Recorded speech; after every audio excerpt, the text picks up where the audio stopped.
What's up? In this video we're talking about support side shooting with the rifle. We'll talk about some tactical considerations on when it's feasible to use this technique, and I want to walk you step by step on how to transition to that support side efficiently. So stay tuned.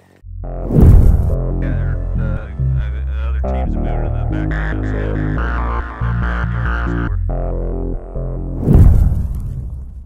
All right, transitioning to our support hand side, right?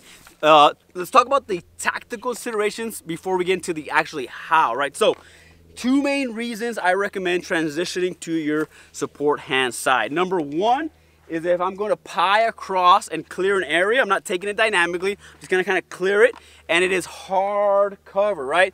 This was a concrete wall, cinder block wall, maybe a steel I-beam where it actually provides some kind of ballistic cover. I would transition to my support hand side, right? So to kind of illustrate why this is important, I'm going to keep it on my strong side first, and I'm going to pie out till I see the camera lens and see how much my body is exposed. So coming out, still nothing, and finally I got a shot on the camera lens right there. Notice how much of my body is exposed with my strong side. If I transition, now I'm going to do the same technique. I'm going to come out till I see the camera lens. Right there, I have a shot on the camera lens. Notice now only a fraction of my body is exposed, right? So that is reason number one on why I would transition to my support hand side. I'm going to clear, kind of slow, methodical clear of an area from behind cover.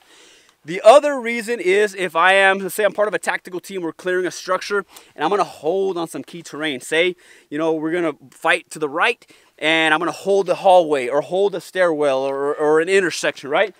Instead of holding that piece of real estate, you know, with my support hand side, where I'm exposing all of my body, I can simply transition to my support hand side and hold that same key terrain, but now I'm only exposing a fraction of my body, right?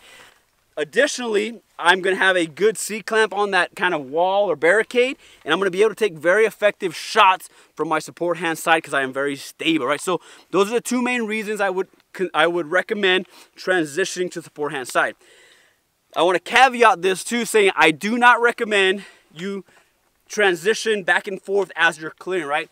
If you don't practice, you know, up drills and transition drills regularly on the range with the rifle, you're going to be a lot slower, you know, trying to take a room with your support hand side than just take it dynamically with your strong side and get a good sight picture and take that shot, right? So just caveat that.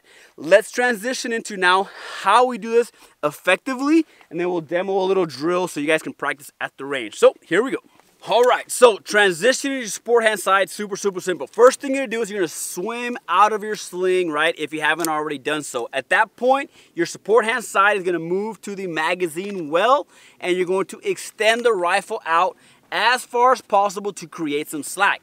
At the same time, you're gonna reposition the buttstock on the opposite shoulder, taking a step forward, right, to set up that platform. Now, what was my strong hand is now going to become my support hand side, right? I'm going to reach out as far as possible onto the hand guard, and then the hand that is on the magazine well is going to transition back to the pistol grip, and I'm going to acquire my sight and take the shot as needed, right? Transitioning back, now the hand that's up front, so number one, move to the magazine well, extend the rifle out, reposition onto the opposite shoulder as I set up my feet for the proper platform. Now my support hand side can punch out, reestablish my grip on the hand guard, and the hand that is on the magazine well is going to come back down to the pistol grip, and I acquire my sight and take the shot as needed, right? It is that simple. Right now, little bonus tip, right? If you notice, I mount my sling, see if you can see that, on the outside of the buttstock from my strong hand.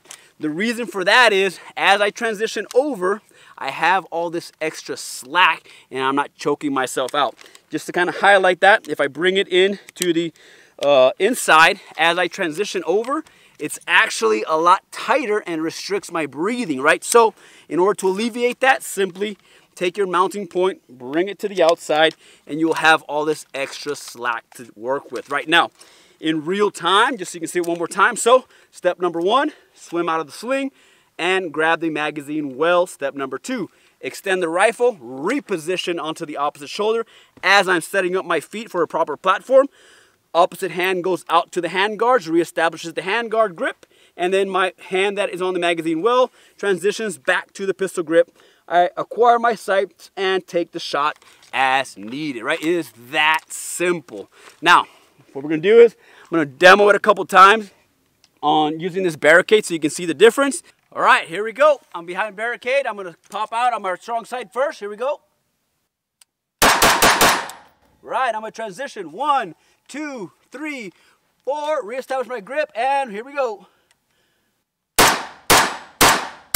And back. 1, 2, 3, 4, and here we go.